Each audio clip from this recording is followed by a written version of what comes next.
ನೋಡಿ, ರಾಜಕಾರಣದಲ್ಲಿ ಹೊರಗಡೆ ಏನ್ ಕಾಣಿಸ್ತಾ ಇರುತ್ತೆ ಹಾಗೂ ಒಳಗಡೆ ಏನ್ ನಡೀತಾ ಇರುತ್ತೆ ಎರಡಕ್ಕೂ ಬಹಳ ವ್ಯತ್ಯಾಸ ಇರುತ್ತೆ. ಹೊರಗಡೆ ಏನ್ ಕಾಣ್ತಾ ಇರುತ್ತೆ ಅದಷ್ಟೇ ಸತ್ಯ ಅಲ್ಲ, ಅದನ್ನು ಮೀರಿದ ಸತ್ಯಗಳಿರುತ್ತೆ. ಅದಕ್ಕೆ ಈಗ ಅಯ್ಯೋ ವಿಜಯೇಂದ್ರ ಅನ್ನುವಂತ ಪರಿಸ್ಥಿತಿ ಬಂದಿರೋದು. ಯಾಕಂದ್ರೆ ಅಮಿತ್ ಶಾ ಅವರ ತಂತ್ರಗಾರಿಕೆ ಇದೆಯಲ್ಲ, ಯಾರು ಅಳಿಲಿಕ್ಕೆ ಸಾಧ್ಯ ಇಲ್ಲ. ಅವ್ರು ಎಲ್ಲಿ ಹೊಡಿತಾ ಇರ್ತಾರೋ ಹಾಗೂ ಎಲ್ಲಿ ಬೆಣ್ಣೆ ಹಚ್ತಾ ಇರ್ತಾರೋ ಯಾರಿಗೂ ಅರ್ಥ ಆಗೋದಿಲ್ಲ. ಎಲ್ಲ ಯತ್ನಾಳಿಗೆ ನೋಟಿಸ್ ಕೊಟ್ಟರು, ಮುಗ್ದೇ ಹೋಯ್ತು ಕತೆ ಅಂದ್ರು. ನೋ, ಮುಗಿದಿಲ್ಲ. ಕತೆ ಈಗ ಆರಂಭ ಆಗಿದೆ. ಅಸಲಿ ಕತೆ ಈಗ ಆರಂಭ ಆಗಿದೆ. ಅಮಿತ್ ಶಾ ಅವರ ಎಂಟ್ರಿ ಈಗ ಆಗಿದೆ. ಅಲ್ಲಿಗೆ ಅಮಿತ್ ಶಾ ಅವ್ರ ಎಂಟ್ರಿ ಆದ್ರು ಅಂದ್ರೆ ಈಗ ಕ್ಲೈಮ್ಯಾಕ್ಸ್ ಶುರು ಆಯ್ತು ಅಂತ. ಅವರು ಕ್ಲೈಮ್ಯಾಕ್ಸ್ ನ ರೆಡಿ ಇಟ್ಕೊಳ್ಳದೆ ಎಂಟ್ರಿ ಕೊಡ್ತಾರಾ? ಹಾಗಾದ್ರೆ ಅಮಿತ್ ಶಾ ಅವರ ಕ್ಲೈಮ್ಯಾಕ್ಸ್ ಯಾವ ರೀತಿ ಇದೆ, ಏನಾಗುತ್ತೆ ಬಿಜೆಪಿಯ ಬಣಬಡಿದಾಟ? ಎಸ್, ಈ ಎಲ್ಲ ಪ್ರಶ್ನೆಗಳಿಗೂ ಉತ್ತರ ಕೊಡುವ ಸಲುವಾಗಿ ನಾನು ಬಂದಿದ್ದೇನೆ. ಆತ್ಮೀಯರೇ, ವಾರ್ತೆ ವಿಶೇಷ ಕಾರ್ಯಕ್ರಮಕ್ಕೆ ಸ್ವಾಗತ. ನಾನು ವೀರೇಂದ್ರ ಉಪ್ಪುಂದ. ನೋಡಿ, ಅಮಿತ್ ಶಾ ಅವರು ಈಗ ಆಕ್ಟಿವ್ ಆಗಿದ್ದಾರೆ. ಅದರಲ್ಲೂ ಕರ್ನಾಟಕದ ರಾಜಕಾರಣದ ಬಗ್ಗೆ ಸೂಕ್ಷ್ಮವಾಗಿ ಗಮನ ಹರಿಸಿದ್ದಾರೆ. ಅಷ್ಟೇ ಅಲ್ಲ, ಮುಂದೆ ಏನ್ ಮಾಡಬೇಕು ಅನ್ನೋದನ್ನ ತೀರ್ಮಾನ ಮಾಡ್ಕೊಂಡೆ ಕೂತಿದ್ದಾರೆ. ಅದು ಯಾವಾಗ ಗೊತ್ತಾಯ್ತು ಅಂದ್ರೆ, ಅಮಿತ್ ಶಾ ಅವರು ಎಂಟರ್ ಆಗಿದ್ದಾರೆ ಅನ್ನೋದು ಯಾವಾಗ ಗೊತ್ತಾಯ್ತು ಅಂದ್ರೆ, ಯತ್ನಾಳ್ ಅವ್ರಿಗೆ ನೋಟಿಸ್ ಹೋಯ್ತಲ್ಲ, ಆಗ್ಲೇ ಗೊತ್ತಾಯ್ತು. ಯತ್ನಾಳ್ ಅವ್ರಿಗೆ ನೋಟಿಸ್ ಹೋದ್ ಕೂಡಲೇ ಎಲ್ಲ ಮುಗೀತು ಅಂತ ಅಲ್ಲ. ಯತ್ನಾಳ್ ಕತೆ ಮುಗ್ದೇ ಹೋಯ್ತು ಅಂತ ಏನಲ್ಲ, ಮೊದಲು ನೋಟಿಸ್ ಕೊಟ್ಟಿದ್ರು. ಏನಾಯ್ತು? ನೋಟಿಸ್ ಕೊಡ್ತಾರೆ, ಕರ್ಸ್ಕೊತಾರೆ, ಉತ್ತರ ತಗೋತಾರೆ, ಆಮೇಲೆ ಏನೋ ಹೇಳ್ಬೇಕು ಹೇಳಿ ಕಳಿಸ್ತಾರೆ, ಮತ್ತೆ ಅದೇ ರಾಗ ಅದೇ ಹಾಡು, ಅದೇ ಅಲ್ವಾ ಆಗಿದ್ದು. ಈಗ ಅಮಿತ್ ಶಾ ಅವರು ಡೈರೆಕ್ಟ್ ಆಗಿ ಎಂಟರ್ ಆಗಿರೋದ್ರಿಂದ ಅವರು ಕ್ಲೈಮ್ಯಾಕ್ಸ್ ನ ರೆಡಿ ಮಾಡ್ಕೊಂಡಿದ್ದಾರೆ ಎಂದೆ. ಏನು ಕ್ಲೈಮ್ಯಾಕ್ಸ್? ಅಮಿತ್ ಶಾ ಅವರ ಪ್ಲಾನ್ ಏನಿದೆ ನೋಡಿ. ಯತ್ನಾಳ್ ಅವರಿಗೆ ನೋಟಿಸ್ ಕೊಟ್ಟಿರುವ ಉದ್ದೇಶವೇ ಎಲ್ರನ್ನೂ ಅಲರ್ಟ್ ಮಾಡಿದ್ರು. ಅವರಲ್ಲಿ ಎಲ್ರನ್ನೂ ಅಲರ್ಟ್ ಮಾಡಿದ್ರು, ಇನ್ನೇನು ನೀವು ಮಾತಾಡಬೇಡಿ, ನಾನು ಮಾತಾಡ್ತೀನಿ ಅಂತ ಹೇಳಿ. ಹಾಗೆ ಮಾತನಾಡುವ ಉದ್ದೇಶದಿಂದಲೇ ಸೋಮಣ್ಣವ್ರಿಗೆ ಮೊದಲು ಮೀಟಿಂಗ್ ಮಾಡಕ್ಕೆ ಹೇಳಿದ್ರು. ಸೋಮಣ್ಣವ್ರು ಮೀಟಿಂಗ್ ಎಲ್ಲ ಮಾಡಿದ್ರು. ಅದಾದ್ಮೇಲೆ ಅಮಿತ್ ಶಾ ಅವ್ರು ಕರ್ಸ್ಕೊಂಡ್ರು. 1-to-1 ಮೀಟಿಂಗ್ ಆಯ್ತು ಸೋಮಣ್ಣ ಅವ್ರ ಜೊತೆ. ಯಾರ್ಯಾರ ಅಭಿಪ್ರಾಯ ಏನೇನಿದೆ ಎಲ್ಲವನ್ನು ಒನ್ ವಿಂಡೋ ಸೋಮಣ್ಣ ಅವ್ರ ಮೂಲಕ ಕೇಳಿ ತಿಳ್ಕೊಂಡ್ರು. ಸರಿ, ಇಂತಿಂತವ್ರ ಅಭಿಪ್ರಾಯ ಹೀಗೀಗಿದೆ, ರೈಟ್. ಈ ಕಡೆ ಗೋವಿಂದ್ ಕಾರಜೋಳ ಅವ್ರನ್ನ ಕರ್ಸ್ಕೊಂಡ್ರು. ಗೋವಿಂದ್ ಕಾರಜೋಳ ಅವ್ರ ಮೂಲಕ ನೋಡಿ, ಈಗ ಒಂದ್ ವೇಳೆ ದಲಿತ ಸಮುದಾಯದಿಂದ ಒಬ್ಬರನ್ನ ರಾಜ್ಯಾಧ್ಯಕ್ಷರನ್ನಾಗಿ ಮಾಡಬೇಕು ಅನ್ನೋದಾದ್ರೆ ಏನಿದೆ, ಗ್ರೌಂಡ್ ರಿಯಾಲಿಟಿ ಏನಿದೆ? ಸೊ ದಲಿತ ಸಮುದಾಯದ ವಿಚಾರವಾಗಿ ಅವ್ರ ಜೊತೆ ಒಂದಷ್ಟು ಚರ್ಚೆಯನ್ನ ಮಾಡಿದ್ರು. ಬೇರೆ ಬೇರೆ ವಿಚಾರಗಳು ಚರ್ಚೆ ಆಯ್ತು. ಅವರಿಂದಲೂ ಅಭಿಪ್ರಾಯವನ್ನು ಕ್ರೋಢೀಕರಿಸಿದ್ರು. ಯಾರಿಂದ ಏನ್ ಮಾಹಿತಿ ತಗೋಬೇಕು ಅವ್ರಿಗೆ ಚೆನ್ನಾಗಿ ಗೊತ್ತಿದೆ. ಕಾರಜೋಳ ಅವ್ರ ಜೊತೆ ನೋಡಿ, ದಲಿತ್ ಇಶ್ಯೂ ಚರ್ಚೆ ಮಾಡೋದ್ರ ಹಿನ್ನೆಲೆಯಲ್ಲಿ ಬಹಳಷ್ಟು ಪ್ರಾಮುಖ್ಯತೆ ಇದೆ. ಸುಮ್ಮನೆ ಅಲ್ಲ, ಈ ಕಾರಜೋಳ ಅವರು ಇವತ್ತು ನೆನೆಯ ಲೀಡರ್ ಅಲ್ಲ, ಅವ್ರ ಲೀಡರ್ಶಿಪ್ ಏನು ಅನ್ನೋದು ಗೊತ್ತಿದೆ. ಹೆಗ್ಡೆ ಅವ್ರ ಜೊತೆ ಪಳಗ್ದವ್ರು ಅವರೆಲ್ಲ. ಹೀಗಾಗಿ ಅಮಿತ್ ಶಾ ಅವರು ಅವ್ರನ್ನ ಕರ್ಸ್ಕೊಂಡು ಮಾತಾಡಿದ್ದು ಕೂಡ ಬಹಳ ಸೂಕ್ಷ್ಮವಾದ ನಡೆ.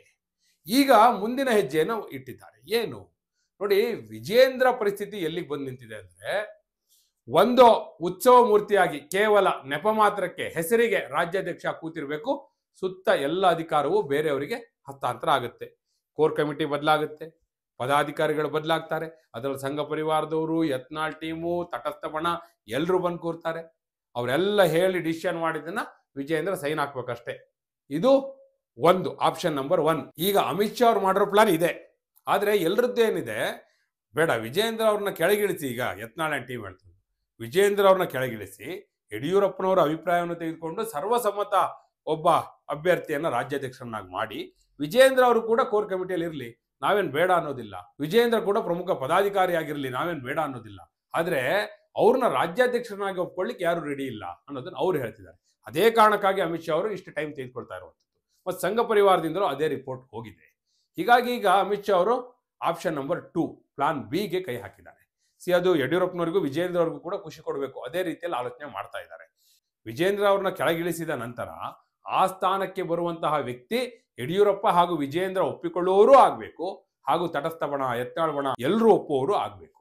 ಹಾಗಾದ ನಂತರ ವಿಜಯೇಂದ್ರಗೂ ಕೂಡ ಅಲ್ಲಿ ನಿರ್ಣಯಗಳಲ್ಲಿ ಪ್ರಮುಖ ಪಾತ್ರ ವಹಿಸಲಿಕ್ಕೆ ಅವಕಾಶ ಸಿಗಬೇಕು. ಆ ರೀತಿಯ ಪ್ಲಾನ್ ನ ಮಾಡ್ತಾ ಇದ್ದಾರೆ. ಅಮಿತ್ ಶಾ ಅವರಿಗೆ ಬೇರೆ ಏನೂ ಅಲ್ಲ, 2028ರಲ್ಲಿ ಮತ್ತೆ ಅಧಿಕಾರಕ್ಕೆ ಬರಬೇಕು.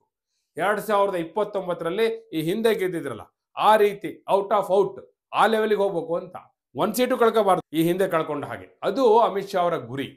ಆ ದೃಷ್ಟಿಯಿಂದ ಅವ್ರು ಯೋಚನೆ ಮಾಡ್ತಾ ಇದ್ದಾರೆ. ಅವರಿಗೆ ವಿಜಯೇಂದ್ರನು ಮುಖ್ಯ ಅಲ್ಲ, ಯತ್ನಾಳು ಮುಖ್ಯ ಅಲ್ಲ. ಅವರಿಗೆ ರಾಜ್ಯದಲ್ಲಿ ಪಕ್ಷದ ಸಂಘಟನೆ ಹಾಗೂ ಮುಂದೆ ಗೆಲ್ಲುವ ಚುನಾವಣೆ, ಇಷ್ಟೇ ಅವ್ರ ಗುರಿ. ಅವ್ರು ಅದೇ ಕ್ಯಾಲ್ಕುಲೇಷನ್ ಹಾಕೊಂಡು ಮುಂದೆ ಹೋಗ್ತಾ ಇದ್ದಾರೆ. ಅದೇ ಕಾರಣಕ್ಕಾಗಿ ಅವರು ಯಾವ ಮುಲಾಜು ನೋಡ್ತಾ ಇಲ್ಲ ಯಾರ ಬಗ್ಗೆಯೂ ಕೂಡ. ವಿಜಯೇಂದ್ರಗೂ ಹೇಳ್ಬಿಟ್ಟಿದ್ದಾರೆ, ನೋಡಪ್ಪ ಉತ್ಸವ ಮೂರ್ತಿಯಾಗಿ ನೀ ಕೂತ್ಕೊಂಡು ಸುತ್ತ ಎಲ್ಲ ಬಂದು ನಿನಗೆ ಬ್ರೇಕ್ ಹಾಕದಿದ್ರೆ ಅಲ್ಲಿ ಕೂತಿದ್ದೇನು ಪ್ರಯೋಜನ ನಿಂಗೆ ಅಂತ ಕೇಳಿದ್ದಾರೆ. ಅದನ್ನ ಗಂಭೀರವಾಗಿ ಯೋಚನೆ ಮಾಡ್ತಾ ಇದ್ದಾರೆ. ಯಡಿಯೂರಪ್ಪನವ್ರು ಏನ್ ಮಾಡಿದ್ದಾರೆ, ಬೊಮ್ಮಾಯಿ ಅವ್ರನ್ನ ಕರ್ಸ್ಕೊಂಡು ಮಾತಾಡಿದ್ದಾರೆ. ನೋಡಪ್ಪ ಹೋಗಿ ಮಾತಾಡು ಯತ್ನಾಳ್ ಜೊತೆ, ಅದೇನು ಸಮಸ್ಯೆ ಒಂದು ಕೇಳಿ ತಿಳ್ಕೊ. ಏನೋ ಎಲ್ಲ ಒಟ್ಟಿಗೆ ಪಕ್ಷ ಕಟ್ಟಿದ್ದೀವಿ, ಒಟ್ಟಿಗೆ ಇದ್ರ ಬಗ್ಗೆ ಒಂದು ತೀರ್ಮಾನ ಮಾಡೋಣ, ಇನ್ನೂ ಇದನ್ನು ಮುಂದುವರ್ಸ್ಕೊಂಡು ಹೋಗೋದು ಬೇಡ ಅಂತೇಳಿ ಅವರು ತಮ್ಮ ಹಿರಿತನದಿಂದ ಒಂದು ಮಾತನ್ನು ಹೇಳಿದ್ದಾರೆ. ಬೊಮ್ಮಾಯಿ ಮೊನ್ನೆ ಡೆಲ್ಲಿಗೆ ಹೋಗಿ ಯತ್ನಾಳ್ ಅವರಿಗೂ ಅದನ್ನು ಕನ್ವೆ ಮಾಡಿದ್ದಾರೆ. ಆಗ ಯತ್ನಾಳ್ ಏನು ಹೇಳಿದ್ರು ಗೊತ್ತಾ?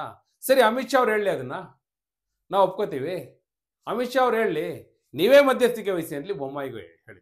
ಕಡೆಗೆ ಬೊಮ್ಮಾಯಿ ನನಗೆ ಅದೆಲ್ಲ ಬೇಡ, ಈಗ ಸೋಮಣ್ಣಗೆ ವಹಿಸಿದ್ದಾರೆ, ಸೋಮಣ್ಣ ಹತ್ರ ಹೇಳಿ ಕಳ್ಸೋಣ ಅಂತಲಿ ಸೋಮಣ್ಣ ಹತ್ರ ಹೇಳಿ ಕಳಿಸಿದ್ದಾರೆ. ಈಗ ಆಗ್ತಿರೋ ತೀರ್ಮಾನ ಏನು ಅಂದರೆ, ಯಡಿಯೂರಪ್ಪನವರು, ವಿಜಯೇಂದ್ರ, ಯತ್ನಾಳ್, ತಟಸ್ಥ ಬಣ ಎಲ್ಲರೂ ಒಪ್ಪುವ ನಾಯಕ ಯಾರು, ಯಾವ ಸಮುದಾಯಕ್ಕೆ ಆ ಸ್ಥಾನವನ್ನು ಕೊಡಬೇಕು, ರಾಜ್ಯಾಧ್ಯಕ್ಷ ಸ್ಥಾನವನ್ನು. ಲಿಂಗಾಯತ ಸಮುದಾಯದಿಂದ ಈಗ ವಿಜಯೇಂದ್ರ ಅವರ ಪ್ರತಿಷ್ಠಾಪನೆ ಮಾಡಲಾಗಿತ್ತು, ಅವ್ರನ್ನ ನೇಮಕ ಮಾಡಿದ್ದು. ಈಗ ಅವ್ರನ್ನ ಕೆಳಗಿಳಿಸಿದ ನಂತರ ಆ ಸ್ಥಾನಕ್ಕೆ ಒನ್ಸ್ ಅಗೇನ್ ಲಿಂಗಾಯತರನ್ನೇ ತರಬೇಕೋ ಅಥವಾ ದಲಿತ ಸಮುದಾಯದವ್ರನ್ನ ತರಬೇಕೋ, ಎರಡೂ ಇದೆ ಅವ್ರ ಮುಂದೆ ಆಪ್ಷನ್. ಇದೇ ಎರಡು ಆಪ್ಷನ್ ಮುಂದಿಟ್ಕೊಂಡು ಅವ್ರು ಯೋಚನೆ ಮಾಡ್ತಿದ್ದಾರೆ. ತಪ್ಪಿದ್ರೆ ಒಕ್ಕಲಿಗ, ಅದೀಗ ಅವರ ಪ್ರಯಾರಿಟಿ ಆಗಿಲ್ಲ. ಆ ದೃಷ್ಟಿಯಿಂದ ನೋಡೋದಾದ್ರೆ ಅಮಿತ್ ಶಾ ಅವರೀಗ ಸಮುದಾಯವಾರು ಹಾಗೂ ಮಾಸ್ ಅಪೀಲ್ ಎರಡನ್ನೂ ಗಮನದಲ್ಲಿಟ್ಟುಕೊಂಡು ರಾಜ್ಯಾಧ್ಯಕ್ಷ ಸ್ಥಾನಕ್ಕೆ ಒಬ್ಬರನ್ನ ರೆಡಿ ಮಾಡ್ತಾ ಇದ್ದಾರೆ. ಹಾಗೂ ಯಾರ ಹೆಸರನ್ನ ಅವ್ರು ರೆಡಿ ಮಾಡ್ಕೋತಾರೋ ಎಲ್ಲರೂ ಒಪ್ಪಬೇಕು, ಆ ರೀತಿಯ ಲಿಸ್ಟನ್ನ ಇಟ್ಕೊಂಡು ಚರ್ಚೆ ಕೂರ್ತಾರೆ. ಬಹುತೇಕ ನನಗನ್ಸುತ್ತೆ ಇನ್ನು ಹೆಚ್ಚು ಸಮಯ ತೆಗೆದುಕೊಳ್ಳಿಕ್ಕಿಲ್ಲ, ಇನ್ನು ಕೆಲವೇ ದಿನಗಳಲ್ಲಿ ಇದ್ರ ಬಗ್ಗೆ ಒಂದು ಅಂತಿಮ ತೀರ್ಮಾನವನ್ನ ತೆಗೆದುಕೊಳ್ತಾರೆ, ಘೋಷಣೆಯನ್ನು ಮಾಡ್ತಾರೆ. ಆದರೆ ಅದಕ್ಕೂ ಮೊದಲು ಯಡಿಯೂರಪ್ಪನವ್ರನ್ನ ಕನ್ವಿನ್ಸ್ ಮಾಡಬೇಕು, ಅದು ಅವ್ರ ಪ್ರಯಾರಿಟಿ ಆಗಿದೆ. ಹಾಗೆ ಉಳಿದವ್ರು ಎಲ್ಲರೂ ಸೀನಿಯರ್ಸ್ ಎಲ್ಲ ಏನು ಎದ್ದು ನಿಂತಿದ್ದಾರಲ್ಲ ಅವರಿಗೂ ಎಲ್ಲ ಕನ್ವಿನ್ಸ್ ಆಗಬೇಕು, ಆ ದೃಷ್ಟಿಕೋನದಿಂದ ಯೋಚನೆ ಮಾಡ್ತಾ ಇದ್ದಾರೆ. ಆದರೆ ಕನ್ವಿನ್ಸ್ ಮಾಡೋದಷ್ಟೇ ಅಲ್ಲ ಇವ್ರಿಗೆ ಬೇಕಾಗಿರೋದು, ಇವ್ರನ್ನ ಕನ್ವಿನ್ಸ್ ಆಮೇಲೆ ಮಾಡ್ತಾರೆ. ಇವರ ಮೊದಲ ಗುರಿ ಯಾವುದು? ಮುಂದೆ ಚುನಾವಣೆ ಗೆಲ್ಲಬೇಕು, ಎಲೆಕ್ಷನ್ ಗೆಲ್ಲಬೇಕು. ಎಲೆಕ್ಷನ್ ಗೆಲ್ಬೇಕಂದ್ರೆ ಇವರೆಲ್ಲರೂ ಒಟ್ಟಿಗೆ ಬರಬೇಕು, ಎಲ್ಲರೂ ಒಟ್ಟಿಗೆ ಬರ್ಬೇಕಂದ್ರೆ ಅಲ್ಲಿ ಯಾರಿರಬೇಕು? ಇದು ಅಮಿತ್ ಶಾ ಅವರ ಪ್ಲಾನ್. ಯಾರು ಬರಬೇಕು? ಈಗ ಸೋಮಣ್ಣ ಹೆಸರು ಕೇಳ ಬರ್ತಾ ಇದೆ. ಯಡಿಯೂರಪ್ಪನವ್ರು ಸುಲಭವಾಗಿ ಒಪ್ಕೊಂಡ್ಬಿಡ್ತಾರಾ? ಬೊಮ್ಮಾಯಿನಾದ್ರೂ ಒಪ್ಕೋಬೋದೇನೋ, ಸೋಮಣ್ಣವ್ರನ್ನ ಸುಲಭವಾಗಿ ಒಪ್ಪೋದಿಲ್ಲ ಅವರು. ಆ ದೃಷ್ಟಿಯಿಂದ ಯೋಚನೆ ಮಾಡ್ತಾ ಇದ್ದಾರೆ. ಆದರೆ ಅವ್ರ ಆಪ್ಷನ್ ಈಗ ಸೋಮಣ್ಣ ಕೂಡ ಇದ್ದಾರೆ. ಆದರೆ ಸೋಮಣ್ಣ ನೋಡಿ, ಕಳೆದ 6 ತಿಂಗಳಲ್ಲಿ ನೋಡಿ, ಯತ್ನಾಳೆಲ್ಲ ಇಷ್ಟೆಲ್ಲ ಬೈದು ಮಾತಾಡ್ತಿದ್ರು, ಆದರೆ ಸೋಮಣ್ಣವ್ರು ಎಲ್ಲೂ ಅಟ್ಯಾಕಿಂಗ್ ಮೋಡಿಗೆ ಹೋಗಲೇ ಇಲ್ಲ. ಈವನ್ ಬೊಮ್ಮಾಯಿ ಅವರು ಕೂಡ ತುಂಬ ಸಾಫ್ಟ್ ಆಗಿ ಹ್ಯಾಂಡಲ್ ಮಾಡ್ತಾ ಹೋದ್ರು. ಮತ್ತು ನಿರಾಣಿ ಅವರು ಕೂಡ ಈಗ ಎಂಟರ್ ಆಗಿದ್ದಾರೆ. ಲಿಂಗಾಯತ ಸಮುದಾಯದಿಂದ ಎಲ್ಲ ಹೆಸರುಗಳ ಜೊತೆ ಅರವಿಂದ ಬೆಲ್ಲದ ಹೆಸರು ಕೂಡ ಚರ್ಚೆಯಲ್ಲಿ ಇದೆ. ನೋಡಬೇಕು ಯಾರಾಗ್ತಾರೆ ಅಂತ. ಇನ್ನು ದಲಿತ ಸಮುದಾಯದಿಂದ ಈಗ ಗೋವಿಂದ ಕಾರಜೋಳ ಒಬ್ಬರೇ ಅಲ್ಲ, ಈಗ ಲಿಂಬಾವಳಿ ಹೆಸರು ಕೂಡ ಮುಂಚೂಣಿಯಲ್ಲಿದೆ. ಇನ್ನು ST ಅಂತ ಹೋದ್ರೆ ಶ್ರೀರಾಮುಲು ಹೆಸರಿದೆ.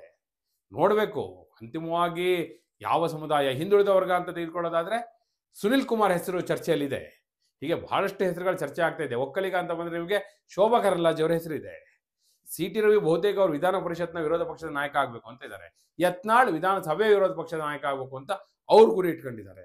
ಈ ಎಲ್ಲ ದೃಷ್ಟಿಯಿಂದ ನೋಡೋದಾದ್ರೆ ಈಗ ಅವರು ಸಮುದಾಯವಾರು ಯೋಚನೆ ಮಾಡ್ತಾ ಇದ್ದಾರೆ, ಹಾಗೂ ಮಾಸ್ ಅಪೀಲ್ ಇದೆರಡನ್ನ ಗಣನೆಗೆ ತೆಗೆದುಕೊಂಡು ಯಾರನ್ನ ರಾಜ್ಯಾಧ್ಯಕ್ಷರನ್ನಾಗಿ ಆಯ್ಕೆ ಮಾಡಬಹುದು, ಅಮಿತ್ ಶಾ ಅವರ ಆಯ್ಕೆ ಯಾರಾಗಿರಬಹುದು, ಅಥವಾ ಉತ್ಸವ ಮೂರ್ತಿಯಾಗಿ ವಿಜೇಂದ್ರ ಅವ್ರನ್ನೇ ಮುಂದುವರಿಸಿ ಕೋರ್ ಕಮಿಟಿ ಪದಾಧಿಕಾರಿಗಳು ಎಲ್ಲ ಕಡೆಯೂ ಕೂಡ ಬಲಿಷ್ಠರನ್ನ, ಹಿರಿಯರನ್ನ, ಸಂಘಟನೆ ಹಿನ್ನೆಲೆಯವರನ್ನ, ತಟಸ್ಥ ಬಣದವ್ರನ್ನ, ಯತ್ನಾಳ್ ಬಣದವ್ರನ್ನ ಕೂರಿಸ್ಬಿಡ್ಬೋದಾ?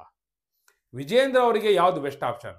ಈ ರೀತಿ ಸುಮ್ಮನೆ ಈಗ ರಿಮೋಟ್ ಕಂಟ್ರೋಲ್ ಆಗಿ ಅವರು ಉತ್ಸವ ಮೂರ್ತಿಯಾಗಿ ಕೂರೋದು ಒಳ್ಳೇದು, ಅಥವಾ ಇಲ್ಲ ಅಧಿಕಾರವಾಣಿಯಿಂದ ಮಾತನಾಡಲಿಕ್ಕೆ ಕೋರ್ ಕಮಿಟಿಯಲ್ಲಿ ಪದಾಧಿಕಾರಿಯಾಗಿ ಕೂರಿಸ್ಕೊಳ್ಳೋದು ಒಳ್ಳೇದು ಅಂತ ನೀವು ಭಾವಿಸ್ತೀರಾ? Which is better for Vijendra? ಹಾಗೆ ಯಾರು BJPಯ ರಾಜ್ಯಾಧ್ಯಕ್ಷರಾದರೆ ಸೂಕ್ತ ಅಂತ ನಿಮ್ಮ ಅಭಿಪ್ರಾಯ? ನಿಮ್ಮ ಅಭಿಪ್ರಾಯವನ್ನ ಕಮೆಂಟ್ ಮೂಲಕ ತಿಳಿಸಿ. ಹಾಗೆ ನೀವಿನ್ನು ವಾರ್ತೆ ಚಾನಲ್ನ ಸಬ್ಸ್ಕ್ರೈಬ್ ಮಾಡಿಲ್ಲ ಅಂದರೆ ಈಗಲೇ ಸಬ್ಸ್ಕ್ರೈಬ್ ಮಾಡಿ. ಧನ್ಯವಾದ.